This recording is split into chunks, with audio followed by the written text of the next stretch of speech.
Agata z kanału Izrealia. Witam Was serdecznie w nowym odcinku. Bardzo się cieszę na dzisiejszy odcinek, bo będzie to taki odcinek pogadankowy.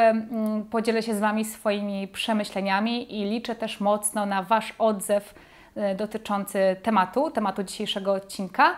Jeżeli macie jakieś osoby bliskie z rodziny czy przyjaciół, które mieszkają, żyją za granicą, albo sami może żyjecie na emigracji, albo może myślicie o tym, żeby wyjechać z kraju, jakiekolwiek przemyślenia macie w tym temacie, bardzo jestem ich ciekawa, także koniecznie piszcie w komentarzach, a ja już przechodzę do tematu.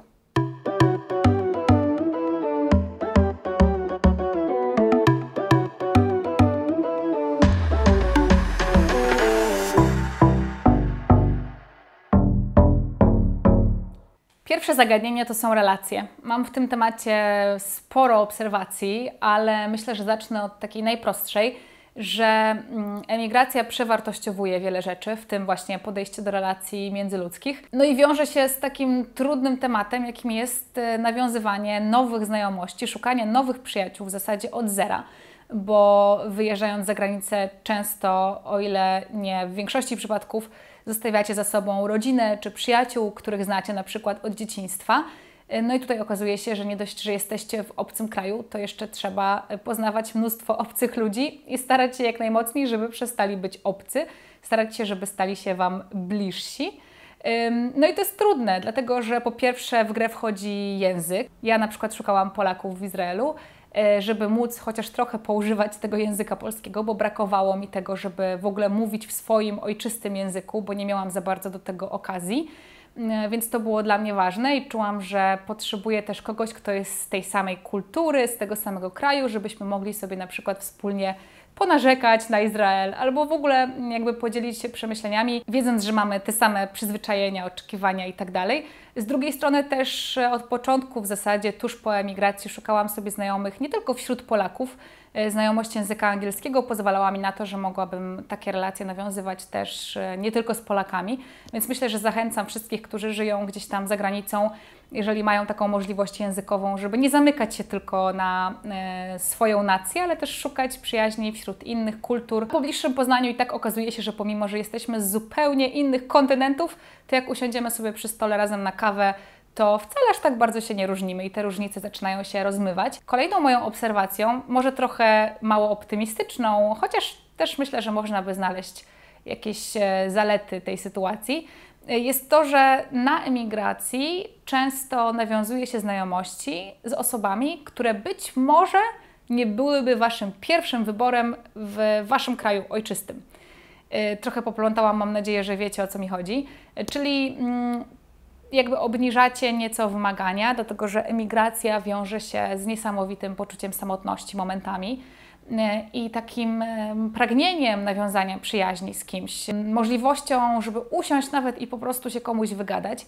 A kiedy tych przyjaciół nie ma, to zaczynacie się otwierać na osoby, na które być może nie otworzylibyście się w swoim własnym kraju, co czasami wiąże się z tym, że nawiązuje się takie przyjaźnie ze względu na okoliczności, czyli no, jesteśmy przyjaciółmi, bo oboje jesteśmy Polakami, mówimy w tym samym języku, oboje czy obie wyjechałyśmy do Izraela i jakby to jest baza tej przyjaźni, to jest ten fundament i być może nie dogadywałybyśmy się aż tak dobrze, gdybyśmy spotkały się w Polsce, ale myślę, że też ta sytuacja, tak jak wspomniałam, ma swoje plusy, na przykład takie, że zaczynacie się otwierać na ludzi, na których być może nie otworzylibyście się we własnym kraju.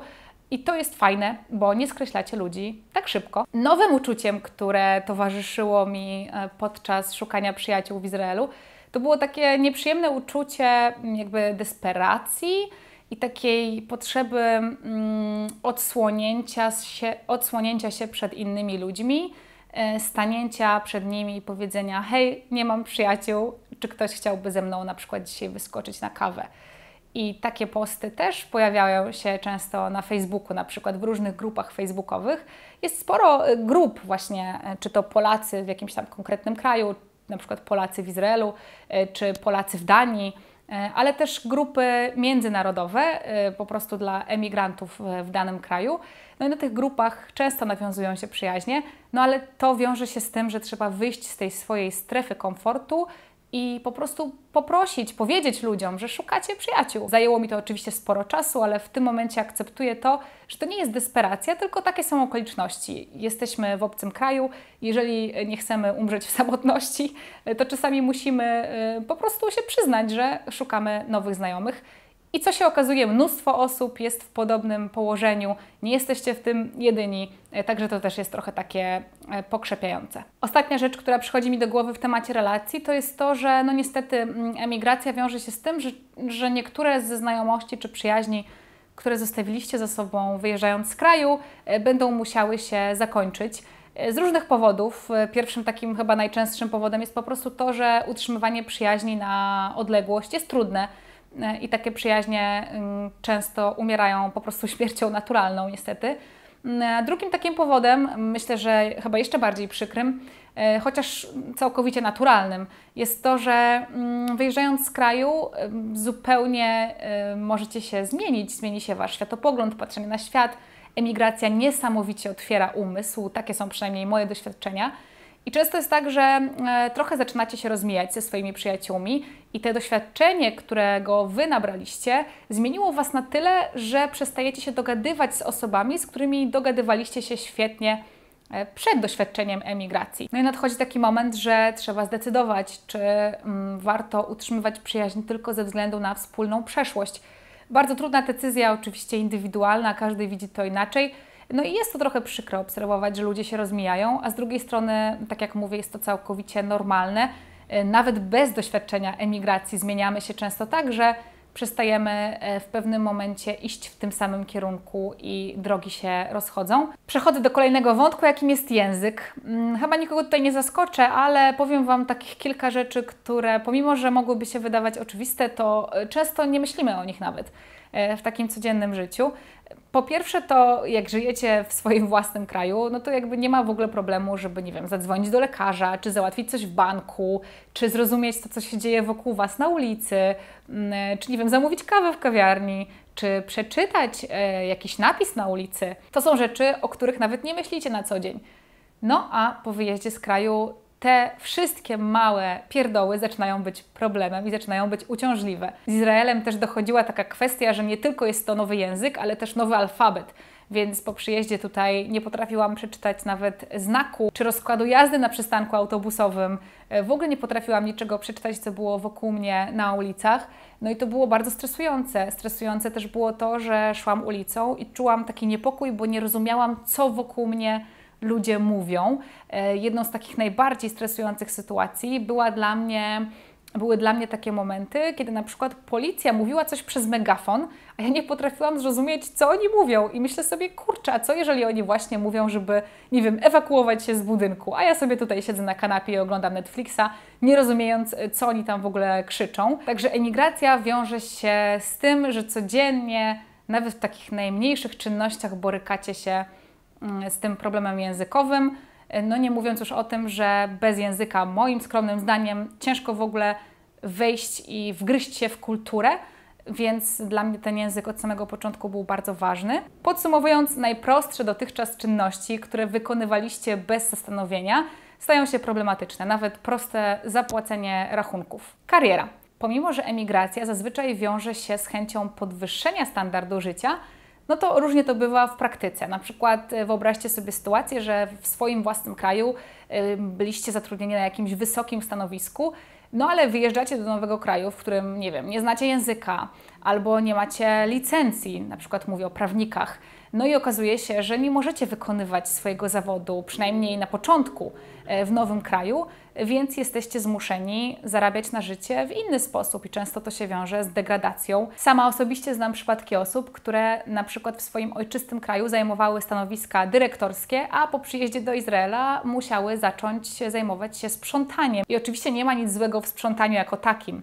Chodzi po prostu o to, że na emigracji czasami trzeba się cofnąć i zejść o kilka szczebli kariery niżej, żeby jakoś się zacząć w nowym miejscu. No i samo obniżanie standardów. Po wyjeździe za granicę często musicie się mierzyć z tym, że na przykład stać Was będzie tylko na wynajęcie jakiegoś małego pokoiku ze współlokatorami albo mieszkania, które nie jest w standardzie, do którego jesteście przyzwyczajeni, bo na przykład są wysokie ceny albo ciężko Wam znaleźć pracę Także to są wszystko takie rzeczy, o których mało się mówi, no bo emigracja właśnie kojarzy się z tym wyjazdem za lepszym standardem życiowym, a okazuje się, że nie do końca to tak zawsze wygląda. Emigracja wiąże się z nieustannym wychodzeniem ze strefy komfortu i tutaj przykładem mogłoby być chociażby wcześniej wspomniane budowanie relacji, poznawanie nowych ludzi, spotykanie się z nimi. To jest trochę takie chodzenie na randki, ja to nazywam. Nawet jak idę się spotkać z jakąś dziewczyną, którą właśnie poznałam w internecie i myślę sobie, kurczę, może się zaprzyjaźnimy, no to różnie to bywa i też na każdym takim nowym spotkaniu musicie o sobie opowiadać od nowa, gdzieś tam streścić swoje życie w pigułce. Są to spotkania niezręczne, czasami nie klika, czasami nie ma tego flow. Szukanie pracy na nowym rynku, na rynku, którego nie znacie jego zasad, nie znacie kultury pracy. Jesteście jakby wiecznie poza tą strefą komfortu, co jest oczywiście rozwijające, ale też bardzo męczące. Tęsknota. I nie mówię tutaj tylko o tęsknocie za ludźmi, bo to jest jakby oczywiste, ale tęsknota za takimi małymi rzeczami typu jedzenie, produkty spożywcze, kosmetyki. W sklepie, do którego idziecie, nie ma produktów, które na przykład kupujecie od 25 lat i są waszymi ulubionymi, więc musicie przyzwyczaić się do nowych smaków, nowych kosmetyków, nowego jedzenia. Często Polacy, którzy odwiedzają Polskę, moi znajomi, w tym ja zresztą też, robimy sobie przed wizytą w Polsce zawsze listę, co kupić, co przywieźć z Polski, do jakich miejsc pójść i zjeść. Wszystkie takie małe rzeczy, za którymi tęsknicie w zasadzie codziennie. Różnice kulturowe. To mogłoby wydawać się oczywiste, ale myślę, że to jest ogromna i świetna w ogóle lekcja pokory. To, że widzicie, że ludzie nie zachowują się zgodnie z waszymi oczekiwaniami czy przyzwyczajeniami i często się na to złościcie na przykład. Ja wiem z własnego doświadczenia, że często złościłam się na Izraelczyków, że oni się zachowują inaczej niż ja sobie wyobrażam, że powinni. I zajęło mi trochę czasu, żeby zrozumieć, że to jest zupełnie inna kultura i zachowania, które dla mnie są dziwne, dla nich są całkowicie normalne i też odwrotnie, prawda? Więc to jest ogromna lekcja pokory i niekoniecznie to, co my znamy, jest jedyne słuszne. Zmiana kultury często też wiąże się ze zmianą religii. Jeżeli przeprowadzacie się do miejsca, w którym panuje inna religia, tak jak na przykład ja przeprowadziłam się z Polski do Izraela, no to też wiąże się z różnymi zaskoczeniami, takimi, że nie wiem, w Izraelu pracuje się niedziela, czwartek, a nie poniedziałek, piątek. I to też jest coś, do czego przez długi czas nie mogłam się przyzwyczaić, albo do tego, że w szabat nie funkcjonował transport publiczny, czy zamknięte były sklepy. I no oczywiście religia też święta, wszystkie święta, które odbywają się w zupełnie innych datach niż to, do czego Wy jesteście przyzwyczajeni. Emigracja też często wiąże się ze zmianą perspektywy. Po wyjeździe za granicę okazuje się, że Wasz ojczysty kraj jednak nie był taki zły na wielu płaszczyznach. Oczywiście też zauważacie rzeczy, które są lepsze w innych miejscach na ziemi, ale często jest tak, że będąc w jakimś konkretnym miejscu wydaje nam się, że tam jest po prostu najgorzej na świecie, a potem jak wyjeżdżacie, nabieracie trochę większej perspektywy, otwiera się Wasz umysł. To jest fajne doświadczenie.